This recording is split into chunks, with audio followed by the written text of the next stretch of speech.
Olá pessoal, hoje eu vou falar de um assunto complicadíssimo, mas é que eu acordei e vi essas orquídeas aqui e falei, puxa, preciso falar desse assunto que é beleza. Realmente é um assunto muito complicado, mas a gente lida com esse assunto. A gente vem de beleza. E como é que a gente trata então dele se a gente não pensar sobre ele, se a gente não discutir sobre ele? Eu vou ousar então aqui falar algumas coisas que eu penso e se você discordar, maravilha! Isso é sinal que você está construindo a sua própria beleza, tá? A beleza é ligada à cultura de uma sociedade, à cultura de uma época. Por exemplo, no tempo da minha avó, a casa dela, o jardim era um cimentado, onde existia canteiros em forma de retângulo, onde eram plantadas, então, as flores. As flores ali eram dálias, rosas, cravos, palma de Santa Rita, que ela adorava. Mas a beleza também está ligada à memória de algumas pessoas. Por exemplo, enquanto a minha avó adorava as palmas, as minhas tias, as filhas da minha avó, achavam aquilo horroroso, porque a palma tinha a ver com defunto, porque normalmente naquela época os caixões eram enfeitados com palma de Santa Rita.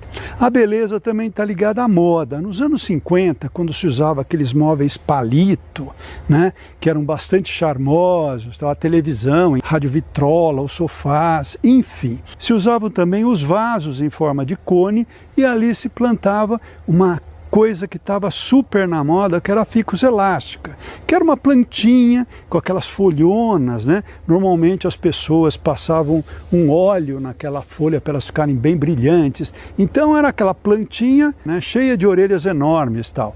Essas plantas, que eram grandes árvores, acabaram estourando aqueles vasos, aqueles cones, né, que tinha muito pouca terra. E as pessoas normalmente plantaram isso nas suas calçadas. Tanto que você vai, por exemplo, em São Paulo, nos bairros Jardins, você tem um monte de ficus que hoje são enormes, estouraram as calçadas, tal, que vieram desses vasinhos moda dos anos 50.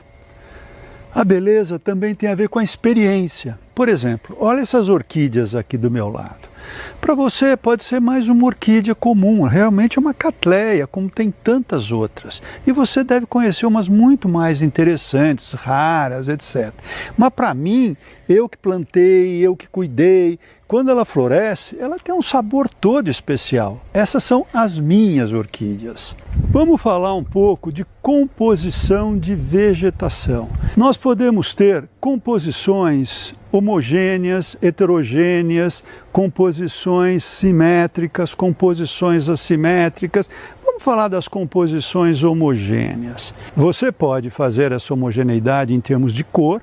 Eu já vi muitos jardins avermelhados, praticamente se escolhe ali plantas todas de um certo tom, né? Ceticrésia, Euphorbia caracasana, Tradescantia spatácea, enfim, plantas vermelhas ou então plantas variegatas, né, que são verdes amarelas, acalifas, fórmios, eritrinas, que são jardins meio estranhos e por serem estranhos, eles fazem uma diferença, te chama a atenção e essa atenção, essa surpresa, como a gente tem repetido aqui, pode ser sinônimo de beleza sim. Uma outra forma de você fazer o jardim também ter o seu charme é a heterogeneidade. Em Paris, que tudo praticamente é homogêneo, arquitetura, a simetria, né? Você tem ali dois jardins, né, ambos de prédios feitos pelo Jean Nouvel, né, o primeiro deles que é a Fundação Cartier, feito pelo paisagista Lothar Baumgarten, que faz ali um jardim que nós chamaríamos de mato, com plantas daninhas, plantas ruderais, plantas que crescem, né, sem praticamente manutenção alguma, e aquilo é muito chocante, né, perante toda aquela homogeneidade. O outro jardim é feito pelo Gilles Clément, lá no Museu Quai Branly, com esse mesmo conceito. É praticamente um mato, que lá é muito chamativo. Fazer aquilo no Brasil não funcionaria, porque nós não temos toda essa homogeneidade. Pelo contrário, a nossa paisagem é completamente heterogênea. Uma outra forma de composição que tem sua beleza é a simetria. Dizem que nós admiramos a simetria porque nosso corpo é simétrico, ou seja, de frente Se a gente colocar um eixo no seu centro, toda a forma de um lado vai ser igual à forma do outro lado. O ideal da beleza grega também pega os rostos e coloca sempre uma simetria. O rosto tem mais beleza quanto mais simétrico ele for. Né? A gente pode pegar, grosso modo, os jardins franceses, né? O Jardim de Versailles, feito pelo Lenotre e tal, que você tem aquelas grandes alamedas, né? Com aquelas plantas podadas, ou seja, uma coisa bem feita pelo homem. Isso dava uma sensação muito forte de poder ao rei. E até hoje, para a gente, é uma coisa chocante, é uma coisa de beleza monumental. Claro que você pode conseguir também monumentalidade e simetria através de aleias de palmeiras, através de túneis de árvores com arbustos iguais de ambos os lados, né? E tudo isso remete à simetria, remete à beleza. Por outro lado, se nós formos virando o corpo, a gente vai ver que de perfil o corpo é bastante assimétrico. Assim como o perfil de uma estátua grega também é totalmente assimétrico.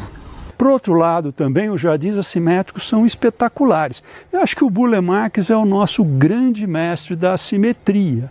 Ele tinha suas pinturas que praticava diariamente e ele tinha um equilíbrio nessa simetria fantástico. Equilíbrio de forma, equilíbrio de cor, equilíbrio de textura, e tudo isso ele aplicava tanto nos seus quadros, nas suas pinturas, quanto nos seus jardins, que eram verdadeiros quadros também. Finalizando, um jardim pode ter formas mais geométricas, como esse aqui do Cardoso, que tem arcos e tem linhas retas. Ou então, formas mais orgânicas, como esse projeto do Burle Marx, onde as linhas são mais livres. Mas notem que interessante, se a gente for ver bem, essas linhas livres também são feitas por linhas retas e arcos, como aquele projeto do Cardoso. Falar de beleza realmente é complicado, e parabéns para você se conseguir fazer a sua própria linguagem de beleza, tá? Um grande abraço para vocês.